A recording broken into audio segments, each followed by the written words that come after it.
श्री हरि विष्णु भक्तों, आज आप सभी श्रवण करिए अजा एकादशी की बहुत ही पवित्र एवं पावन कथा। एक बार अर्जुन ने भगवान श्री कृष्ण से कहा कि हे पुंडरीकाक्ष, मैंने श्रावण शुक्ल एकादशी अर्थात पुत्रदा एकादशी का सविस्तार वर्णन सुना। अब कृपा करके मुझे भाद्रपद माह के कृष्ण पक्ष की एकादशी के विषय में बतलाइए। इस एकादशी का क्या नाम है तथा इसके व्रत का क्या विधान है? इसका व्रत करने से किस फल की प्राप्ति होती है? अर्जुन की बात को सुनकर भगवान श्री कृष्ण ने कहा कि हे कुंती पुत्र, भाद्रपद माह की कृष्ण पक्ष की एकादशी को अजा एकादशी कहते हैं। इस व्रत के करने से सभी पाप नष्ट हो जाते हैं। इस लोक और परलोक में मदद करने वाली इस एकादशी व्रत के समान संसार में कोई दूसरा व्रत नहीं है। इस एकादशी के व्रत को विधि पूर्वक करने से समस्त कष्ट समाप्त हो जाते हैं और इच्छित फल की प्राप्ति होती है। व्यक्ति को पुनर्जन्म के आवागमन से मुक्ति मिलती है, पूर्व जन्म की बाधाएं दूर होती है और अंत में परम धाम जाने का अवसर मिलता है। भगवान श्री कृष्ण ने कहा, इस व्रत को सात्विक मानकर एवं विधि पूर्वक करने से प्राणी आवागमन के चक्र से मुक्त हो जाता है। इस एकादशी का व्रत का फल अद्भुत है। श्री हरि विष्णु भगवान की पूजा करके इस व्रत का महात्म्य पढ़ने और सुनने से अश्वमेघ यज्ञ का फल प्राप्त होता है। भगवान श्री कृष्ण ने आगे कहा कि हे अर्जुन, अब ध्यान पूर्वक इस एकादशी के महात्म्य का श्रवण करो। पौराणिक काल में भगवान श्री राम के वंश में अयोध्या नगरी में एक चक्रवर्ती राजा हरिश्चंद्र नाम के हुए थे। राजा अपनी सत्यनिष्ठा और ईमानदारी के लिए प्रसिद्ध थे। एक बार देवताओं ने उनकी परीक्षा लेने की योजना बनाई। राजा ने स्वप्न में देखा कि उन्होंने ऋषि विश्वामित्र को अपना राजपाट दान कर दिया है। सुबह विश्वामित्र वास्तव में उनके द्वार पर आकर कहने लगे कि तुमने स्वप्न में मुझे अपना राज्य दान कर दिया है। राजा ने सत्यनिष्ठ व्रत का पालन करते हुए संपूर्ण राज्य विश्वामित्र को सौंप दिया। दान के लिए दक्षिणा चुकाने हेतु राजा हरिश्चंद्र को पूर्व जन्म के कर्म फल के कारण पत्नी, बेटा एवं खुद को बेचना पड़ा। हरिश्चंद्र को एक डोम ने खरीद लिया जो शमशान भूमि में लोगों के दाह संस्कार का काम करवाता था। स्वयं वह एक चंडाल का दास बन गया। उसने उस चंडाल के यहाँ कफन लेने का काम किया, किंतु उसने इस आपत्ति के काम में भी सत्य का साथ नहीं छोड़ा। जब इसी प्रकार से कई वर्ष बीत गए तो उसे अपने इस नीच कर्म पर बड़ा दुख हुआ और वह इससे मुक्त होने का उपाय खोजने लगा। वह सदैव इसी चिंता में रहने लगा कि मैं क्या करूं, किस प्रकार इस नीच कर्म से मुक्ति पाऊं। एक बार की बात है, वह इसी चिंता में बैठा था कि गौतम ऋषि उसके पास पहुँचे। हरिश्चंद्र ने उन्हें प्रणाम किया और अपनी दुख भरी कथा सुनाने लगे। राजा हरिश्चंद्र की दुख भरी कहानी सुनकर महर्षि गौतम भी अत्यंत दुखी हुए और उन्होंने राजा से कहा कि हे राजन, भादो माह के कृष्ण पक्ष की एकादशी का नाम अजा एकादशी है। तुम उस एकादशी का विधान पूर्वक व्रत करो और रात्रि को जागरण करो। इससे तुम्हारे सभी जो पाप हैं नष्ट हो जाएंगे। महर्षि गौतम इतना कहकर अंतर्ध्यान ध्यान हो गए। अजा एकादशी आने पर राजा हरिश्चंद्र ने महर्षि के कहे अनुसार विधि पूर्वक उपवास कर रात्रि जागरण किया। इस व्रत के प्रभाव से राजा के सभी पाप नष्ट हो गए। उस समय स्वर्ग में नगाड़े बजने लगे तथा पुष्पों की वर्षा होने लगी। उन्होंने अपने सामने ब्रह्मा, विष्णु, महेश तथा देवेंद्र आदि देवताओं को खड़ा पाया। उन्होंने अपने मृत पुत्र को जीवित तथा अपनी पत्नी को राजसी वस्त्र तथा आभूषणों से परिपूर्ण देखा। व्रत के प्रभाव से राजा को पुनः अपने राज्य की प्राप्ति हुई। वास्तव में एक ऋषि ने राजा की परीक्षा लेने के लिए यह सब कौतुक किया था, परंतु अजा एकादशी के व्रत के प्रभाव से ऋषि द्वारा रची गई सारी माया समाप्त हो गई और अंत में हरिश्चंद्र अपने परिवार सहित स्वर्गलोक को गया।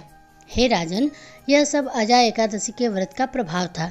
जो मनुष्य इस उपवास को विधान पूर्वक करता है तथा रात्रि को जागरण करता है, उनके सभी पाप नष्ट हो जाते हैं और अंत में वे स्वर्गलोक को प्राप्त करते हैं। इस एकादशी व्रत की कथा के श्रवण मात्र से ही अश्वमेघ यज्ञ के फल की प्राप्ति हो जाती है। जय श्री हरि विष्णु। बोलिए विष्णु भगवान की जय। भक्तों, अब आप सभी सुनिए ग्यारस माता की कथा, जो कि एकादशी के दिन अवश्य सुननी चाहिए, जिसे सुनने मात्र से मनोवांछित फल की प्राप्ति होती है। एक बार की बात है, एक राज्य में एक राजा रहता था। राजा बहुत ही बुद्धिमान और बलशाली था। वह सदैव अपनी प्रजा का बहुत अच्छे से ध्यान रखता था। प्रजा भी अपने राजा को बहुत पसंद करती थी। राजा की 2 बेटियां थीं। राजा अपनी दोनों बेटियों से बहुत प्रेम करता था। राजा की दोनों बेटियां बहुत ही सुंदर थीं, लेकिन राजा की छोटी बेटी देखने में बहुत सुंदर और धार्मिक प्रवृत्ति की थी। वह 12 मास 11 माता की पूजा और व्रत करती थी। सभी लोग राजा की छोटी बेटी से बहुत ही प्रसन्न रहते थे और बहुत ही प्रेम करते थे, साथ ही उसकी खूब प्रशंसा करते। वह बोलने में बहुत ही अच्छी थी। राजा भी अपनी छोटी बेटी को बड़ी बेटी से कुछ ज़्यादा ही प्रेम करते थे, जिस कारण राजा की बड़ी बेटी को अपनी छोटी बहन से नफरत होने लगी। समय के साथ राजा की दोनों बेटियां बड़ी हो गईं। तब एक पड़ोस के राज्य में रहने वाला राजकुमार राजा की बड़ी बेटी के लिए रिश्ता लेकर आया। जैसे ही उस राजकुमार की नज़र राजा की छोटी बेटी पर पड़ी तो वह छोटी बेटी पर मोहित हो गया और उसी से विवाह करने की सोचने लगा। उस राजकुमार ने राजा की बड़ी बेटी के साथ विवाह करने से मना कर दिया और राजा से कहा कि आप बुरा मत माने, मैं तो आपकी छोटी बेटी से विवाह करना चाहता हूँ। जब यह बात राजा की बड़ी बेटी को पता चली तो वह अपनी छोटी बहन से और भी ज़्यादा नफरत करने लगी। राजा की बड़ी बेटी ने अपनी छोटी बेटी को अपना सबसे बड़ा दुश्मन मान लिया और उससे बदला लेने का निर्णय कर लिया। उसने सोचा कि छोटी बहन को जान से मार देती हूँ। एक दिन राजा की बड़ी बेटी ने लड्डू में जहर मिलाकर अपनी छोटी बहन को दे दिया। छोटी बहन ने वह लड्डू खा लिया, लेकिन लड्डू खाने के बाद भी छोटी बहन को कुछ नहीं हुआ। बड़ी बहन यह देखकर बहुत ही आश्चर्यचकित हुई, लेकिन उसने हार नहीं मानी। एक दिन जब छोटी बहन ने अपने कमरे में सो रही थी, तब उसने मटके में सांप रखकर उसके कमरे में छोड़ दिया, लेकिन सांप भी छोटी बहन को कुछ नहीं कर पाया। जिसके बाद बड़ी बहन ने अपनी छोटी बहन से कहा, चलो बहन, आज हम कुएं से पानी भर लाते हैं। छोटी बहन अपनी बड़ी बेटी के बहन के कहे अनुसार उसके साथ पानी पीने के लिए चली गई। जैसे ही वह कुएं की पानी निकालने लगी, बड़ी बहन ने उसे कुएं में धक्का दे दिया, लेकिन माता के आशीर्वाद से वह सकुशल बाहर आ गई। यह देखकर बड़ी बहन को बहुत ही आश्चर्य हुआ कि न जाने मैंने कौन कौन से प्रयास किए, फिर भी इसका कुछ नहीं बिगड़ा। उसने एक दिन सोचते छोटे छोटी बहन के पास जाकर कहा, बहन, तुम्हें पता है भगवान सबकी मृत्यु एक निश्चित समय पर लिखते हैं। तुम्हारी और मेरी मृत्यु कैसे होगी, क्या तुम जानती हो? तब छोटी बहन ने कहा, हाँ बहन, मेरी मृत्यु कैसे होगी यह तो मैं जानती हूँ। छोटी बहन से यह सुनकर बड़ी बहन को बहुत ही संतुष्टि हुई और वह सोचने लगी कि इस बार मैं इसे जरूर मार दूंगी। उसने अपनी छोटी बहन से कहा कि अपनी मृत्यु का राज मुझे बताओ, मैं तुम्हारी बड़ी बहन हूँ। छोटी बहन ने अपनी बड़ी बहन से कहा, मेरी मृत्यु एक तोते में है। जो तोते के गले में एक हार है, उसी से मेरी मृत्यु होगी। जब कोई व्यक्ति उस तोते को मारकर वह हार अपने गले में पहन लेगा तो मैं मूर्छित हो जाऊंगी, और जैसे ही वह हार अपने गले से उतार देगा तो मैं वापस जीवित हो जाऊंगी। अपनी छोटी बहन की मृत्यु का राज जानकर बड़ी बहन बहुत ही खुश हुई और उसने छोटी बहन को मारने के लिए उसे पालतू तोते को ढूंढना शुरू कर दिया। लेकिन छोटी बहन को इस बात का पता था कि वह मेरी जान लेना चाहती है। वह अपने पिताजी के पास गई और अपने पिताजी से कहने लगी, पिताजी, अगर मेरी मृत्यु हो जाए तो मुझे जलाना मत, बल्कि आप मुझे पुरानी वाली जो हवेली है उसमें एक पलंग पर लिटाकर छोड़ देना। अपनी छोटी बेटी के मुंह से इस बात को सुनकर राजा को बहुत बुरा लगा। उसने अपनी बेटी से पूछा, बेटी, तुम ऐसी बातें क्यों कर रही हो? 2-4 दिन में तुम्हारी शादी होने वाली है। तब राजा को छोटी बेटी ने बताया, पिताजी, समय किसी के लिए नहीं रुकता, कब क्या हो जाए किसी को कुछ नहीं पता है। फिर राजा ने अपनी छोटी बेटी से कहा, तुम्हारा ऐसा बोलना मुझे बिल्कुल भी अच्छा नहीं लगता है। लेकिन छोटी बेटी ने अपने पिताजी को ऐसा करने पर मजबूर कर दिया और वचन ले लिया कि मेरे मरने के बाद जलाना नहीं है। तो राजा ने भी अपनी छोटी बेटी की बात को मान ली। 2-3 दिन बाद जब शादी का समय आया, घर में पूरा शादी का माहौल था। पूरे गाजे बाजे के साथ बारात आई। राजकुमार बारात लेकर राजा के घर पहुंचा। राजकुमार और राजा की छोटी बेटी का विवाह शुरू हो गया। जैसे ही राजा की छोटी बेटी राजकुमार के साथ अपने फेरे लेना शुरू करती है, उसी समय उसकी बड़ी बहन अपनी छोटी बहन के कमरे में जाकर उसके तोते को पकड़ लेती है और उसे जान से मार देती है। तोते के गले में जो हार था उसे अपने गले में धारण कर लेती है। जैसे ही बड़ी बहन ने हार को अपने गले में डाला, उधर छोटी बहन के 7 फेरे ही पूरे हुए थे और वह बेहोश होकर गिर गई। इसके बाद राजा ने बड़े बड़े हकीम को बुलाया और अपनी छोटी बेटी का इलाज करने को कहा। राजा ने कहा कि कोई मेरी बेटी का इलाज कर दो, मुँह मांगा इनाम दिया जाएगा। राजा की बात को सुनकर वैद्य ने जब छोटी बेटी को चेक किया तो राजा को बताया कि आपकी छोटी बेटी न तो जीवित है और न ही मरी हुई है। मैं तो अपने जीवन में ऐसी पहली बार देख रहा हूँ। तो राजा ने वैद्य और हकीम को कह दिया कि यह बात बाहर किसी को मत बताना। अगर तुमने यह बात और किसी को बताई तो हम तुम्हें फांसी की सजा देंगे। राजा ने अपनी छोटी बेटी को पुराने महल में ले जाकर एक पलंग पर लेटा दिया। वहाँ पर कुछ सैनिकों को तैनात कर दिया और स्वयं महल पर आ गया। राजा की बड़ी बेटी अपने पिताजी के पास गई और कहने लगी, पिताजी, अगर यह शादी संपन्न नहीं हुई तो आपकी इज्जत का क्या होगा? अगर आप कहें तो मैं आपकी इज्जत बचाने के लिए राजकुमार से शादी करने के लिए तैयार हूँ। राजा ने अपनी बड़ी बेटी की बात को मानकर छोटी बेटी के कपड़े बड़ी बेटी को पहना दिए और मंडप में भेज दिया। लेकिन राजकुमार यह जान गया था कि राजा की छोटी बेटी नहीं है। उसने शादी करने से मना कर दिया। लेकिन वहाँ पर आए सारे लोगों ने राजकुमार को शादी करने के लिए विवश कर दिया और राजा की बड़ी बेटी से उसकी शादी करवा दी। बचे हुए 3 फेरे बड़ी बेटी के साथ दिलवा दिए गए। उसके बाद राजकुमार राजा की बड़ी बेटी को अपने महल ले गया। राजकुमार राजा की बड़ी बेटी से न तो बात करता था और न ही उसे पसंद करता था और न ही उसके कमरे में जाता था। राजकुमार ने यह फैसला ले लिया कि मैं राजा की छोटी बेटी को ढूंढकर ही रहूँगा। वह रात दिन उसे ढूंढता हुआ इधर उधर घूमने लगा। एक दिन राजकुमार अपने घोड़े पर सवार होकर राजा के पुराने महल के पास पहुंच गया, जहां पर उसने कुछ सैनिकों को देखा। महल के पास पहुंचकर राजकुमार ने जब महल को ध्यान से देखा तो वह समझ गया कि यह मेरे ससुर का पुराना महल है। तब राजकुमार ने सैनिकों से पूछा कि तुम लोग यहाँ पर क्या कर रहे हो और इस महल के अंदर उस पलंग पर कौन लेटा है? तो सैनिकों ने बताया कि यहाँ पर राजा की छोटी बेटी लेटी है।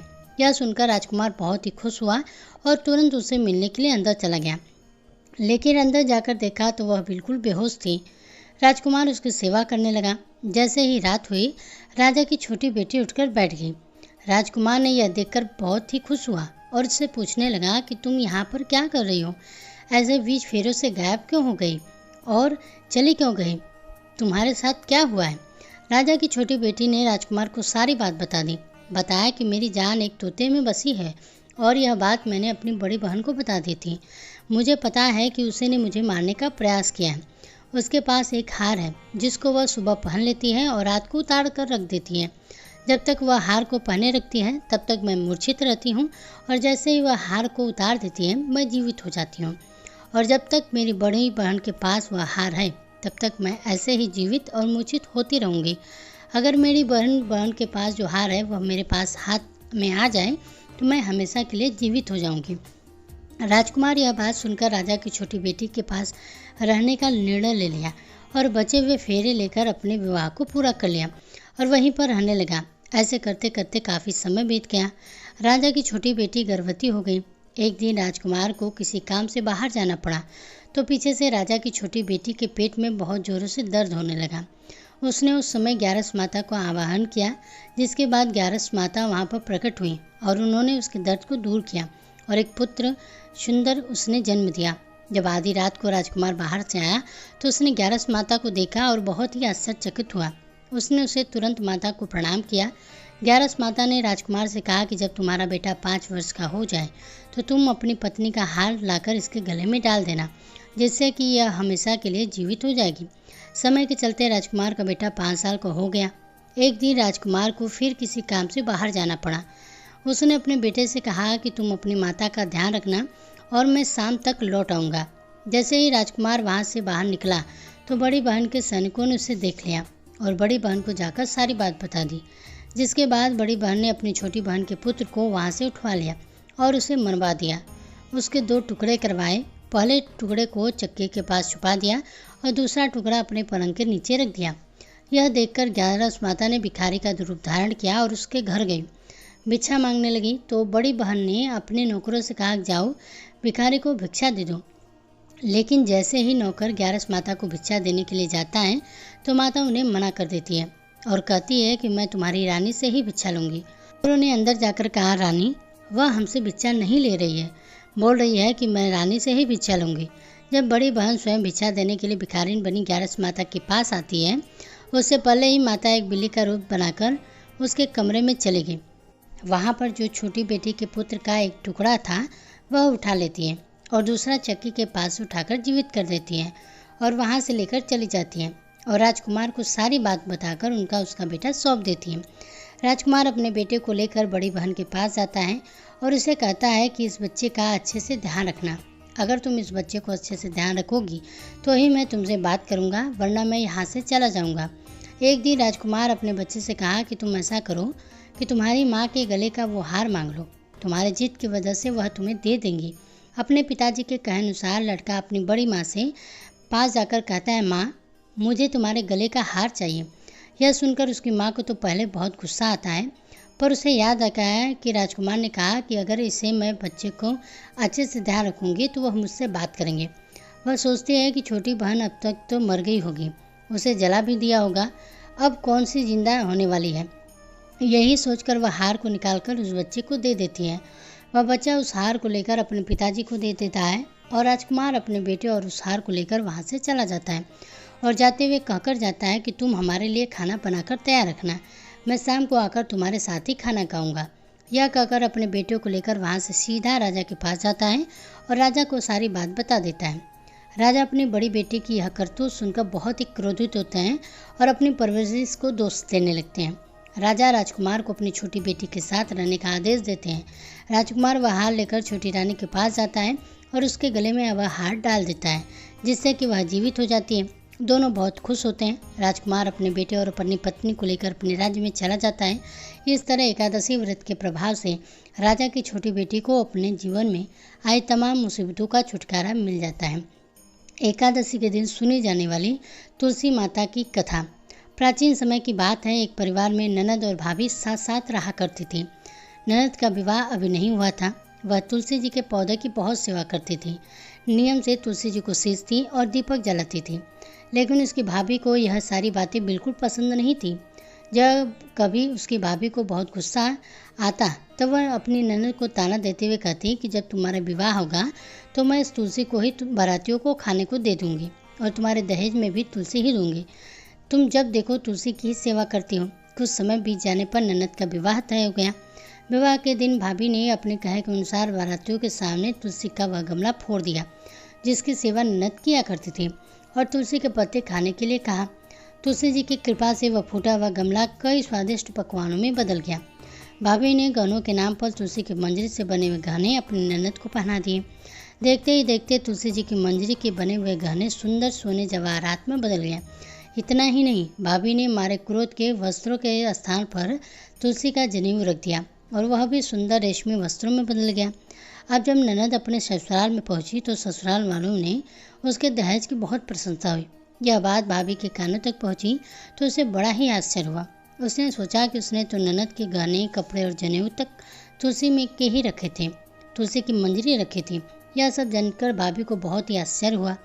अब उसे तुलसी की पूजा का महत्व समझ आ गया था। उस भाभी की भी एक बेटी थी। तब वो अपनी बेटी से कहने लगी, बेटी तुम भी तुलसी जी की सेवा किया करो, तुम्हें भी तुम्हारी बुआ की तरह फल मिलेगा। वह जबरदस्ती अपनी बेटी से तुलसी की सेवा करने को कहा करती, लेकिन बेटी का मन तो तुलसी की सेवा में लगता ही नहीं था। धीरे धीरे समय बीता। भाभी की लड़की बड़ी हो गई। अब उसके विवाह का समय आ गया। तब भाभी सोचने लगी कि जैसा व्यवहार मैंने अपनी ननद के साथ किया था वैसे ही अब मैं अपनी बेटी के साथ करूँगी।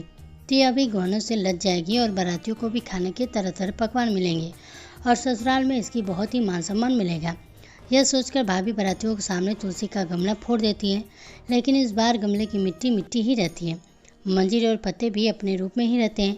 जनेऊ भी अपना रूप नहीं बदलता है। और जब भाभी ने सभी बारातियों को खाने में तुलसी के पत्ते दिए तो यह देखकर सभी लोग बाराती भी भाभी की बुराई करने लगे। भाभी ने लालच में आकर अपनी बेटी के दहेज में भी तुलसी के पत्ते और मंजरी आदि रख दिए थे। जब बेटी अपने ससुराल पहुंची तो वहां पर उसकी बहुत बुराई हुई। भाभी गुस्से के मारे कभी भी अपनी ननद को नहीं बुलाती थी। एक दिन भाई ने सोचा कि मेरी पत्नी तो मेरी बहन को बुलाती नहीं है, क्यों ना मैं ही अपनी बहन से मिलकर आऊँ। यह सोचकर उसने अपने पत्नी से कहा कि मैं कुछ उपहार लेकर अपनी बहन के जाने के लिए पास जा रहा हूँ। और भाभी ने थैले में ज्वार भरकर दिया और यह लो, कुछ नहीं है, तुम यही लेकर जाओ। जब भाई बहुत दुखी मन से अपनी बहन के पास चल दिया। रास्ते में वह सोचता रहा कि कोई भला अपनी बहन के घर ज्वार लेकर कैसे जा सकता है। यही सोचकर वह एक गौशाला के पास रुक गया और ज्वार का वह थैला उसने गाय को एक सामने पलट दिया। तभी एक ग्वाले ने यह सब देख लिया। तब ग्वाले ने आकर भाई से कहा कि अरे आप गाय के सामने ये हीरे मोती और सोना क्यों डाल रहे हैं, इसे तो घर डालनी है। तब भाई ने मुड़कर देखा तो वह हैरान रह गया। फिर भाई ने ग्वाले को सारी बात बताई और धन लेकर खुशी खुशी अपनी बहन के घर चल दिया। दोनों भाई बहन एक दूसरे को देखकर बहुत प्रसन्न हो गए। तब बहन ने तुलसी माता से सच्चे मन से प्रार्थना की कि उसकी भाभी को सद्बुद्धि दे और तुलसी माता की कृपा से उनके घर में सुख समृद्धि और धन के भंडार भर जाएं। तब कुछ दिनों के बाद देखते ही देखते भाभी का मन बदल गया और वह अपनी ननद को बहुत मान सम्मान देने लगी। अब वह भी सच्चे मन से तुलसी जी की सेवा करने लगी। तुलसी माता की कृपा से अब उसके घर में सुख समृद्धि के भंडार भर गए। उनके घर में अब कलह क्लेश नहीं होता था, सभी सुख से रहने लगे। तो प्रेम से बोलिए तुलसी माता की जय। तो भक्तों, आशा करते हैं आज की ये व्रत कथाएं आपको पसंद आई होगी। पसंद आई हो तो वीडियो को लाइक कीजिएगा। इसी तरह से व्रत कथाओं को सुनने के लिए हमारे चैनल को सब्सक्राइब भी जरूर कीजिएगा।